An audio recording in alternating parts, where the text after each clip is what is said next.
Switzerland consumes about as much electricity as the Bitcoin network. It is an environmental disaster.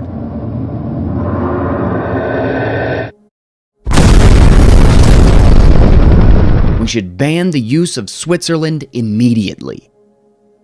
Here's why this proposal actually makes more sense than banning Bitcoin.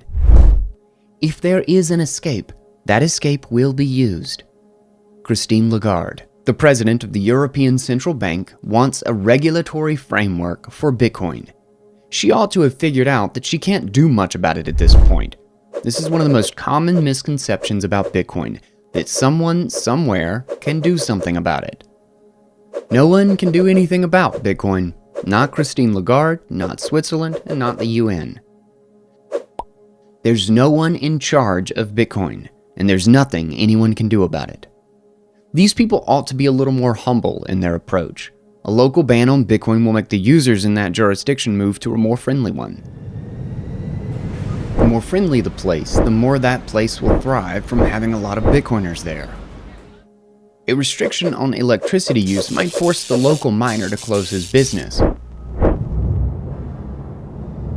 But at the same time, it will make the process more profitable for other miners elsewhere. Satoshi designed Bitcoin to thrive in adversarial conditions. Attacks against it will only fortify its immune system, an immune system made up of individual nodes all around the world. This system ensures that there will never be more than 21 million Bitcoins available. Absolute digital scarcity. Unforgeable production costliness of a monetary good. Humanity has never had that before. Nation-states and central banking have been around for eons. What is a central bank and what does it do? A central bank is a centralized institution that issues a nation-state's money, usually in exchange for government bonds. Bonds that are a promise from the government to pay back the loan at an unknown point in the future. However, that money is owed back with interest. So for every $1 curated, more than $1 is demanded to be returned. But because of the interest on the loan, there's never enough fiat money in circulation to pay it back. Fundamentally, the system must always owe more money as debt than there is money that exists. There is never enough fiat money in circulation to pay it back. This is always the case when banks conjure fiat money into existence.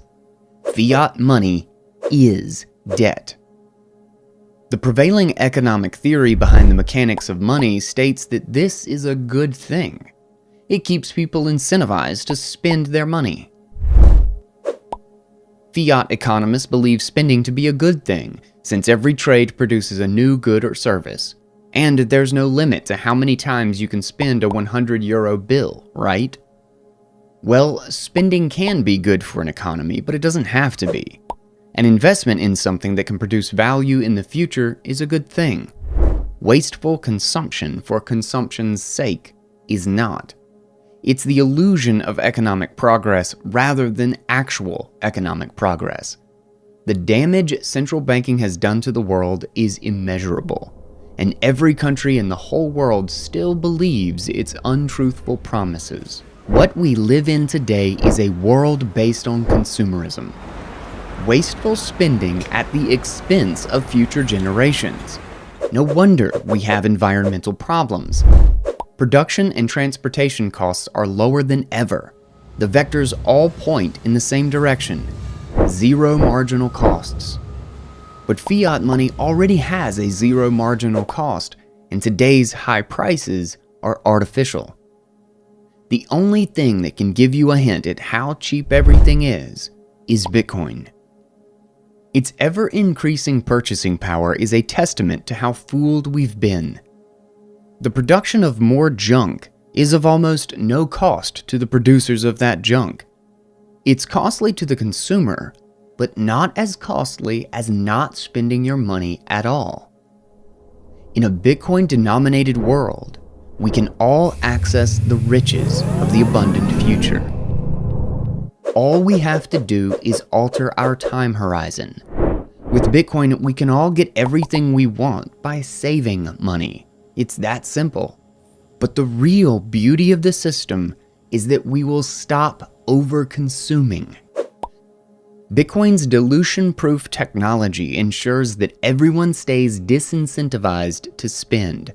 No one wants to let go of a monetary good that goes up in value over time. Everyone will be more careful with their money. This is what the world needs, as well as what everyone in it needs on a personal level. Bitcoin is a value battery. It's not the only way in which Bitcoin is good for the environment, though. Most of the criticisms about its energy use focuses on the costliness of mining. But the critics are all missing the point. The energy cost for mining is what makes the system work. The miners are competing for a specific reward in the form of new Bitcoins every 10 minutes. The more miners that connect to the network, the harder the competition becomes.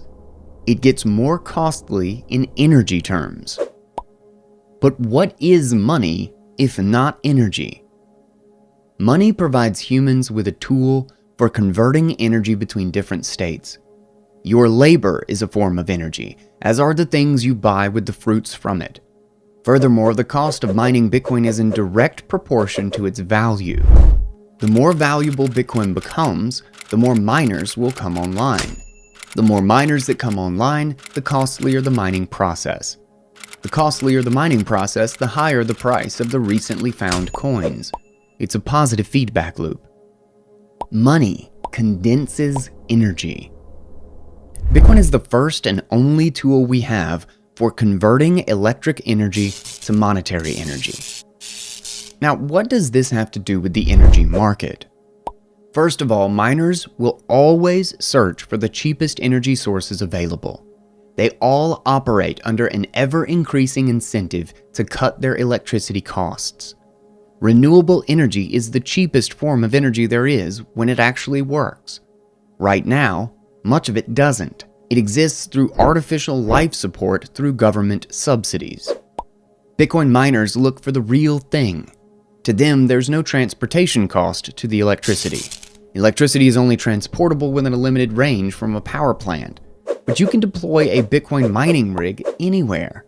They don't even have to be close to a human settlement. The ideal location would be a hydroelectric plant by a waterfall in a cold country to cool the miners. The energy generated there wouldn't need traditional means of transportation. It wouldn't need a power grid at all. The owner of the plant could instead store the energy in a value battery.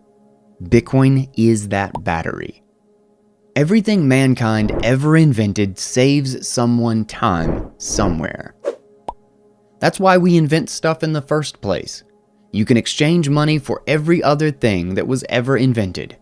This makes money the ultimate time saver, but only if it can keep its value over time.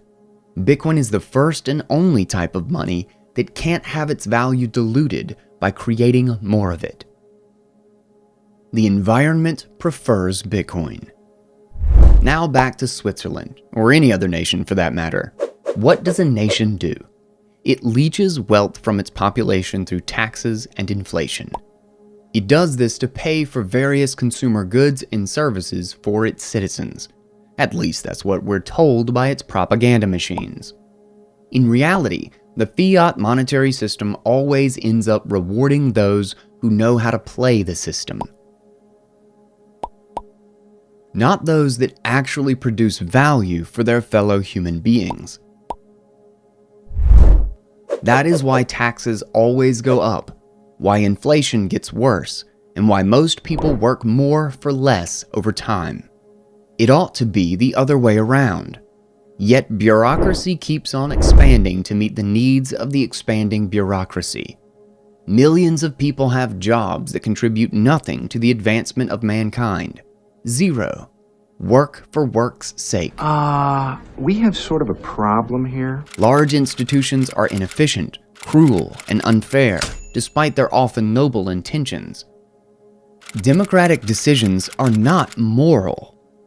What the majority of a population thinks is for the most part unintelligent at best and pure evil at worst. So, in conclusion, no one should strive to ban Bitcoin because of its energy use. None of the energy used for Bitcoin mining goes to waste. It's encapsulated forever in cryptographic amber. It makes way more sense to abandon nation-states from an environmental perspective.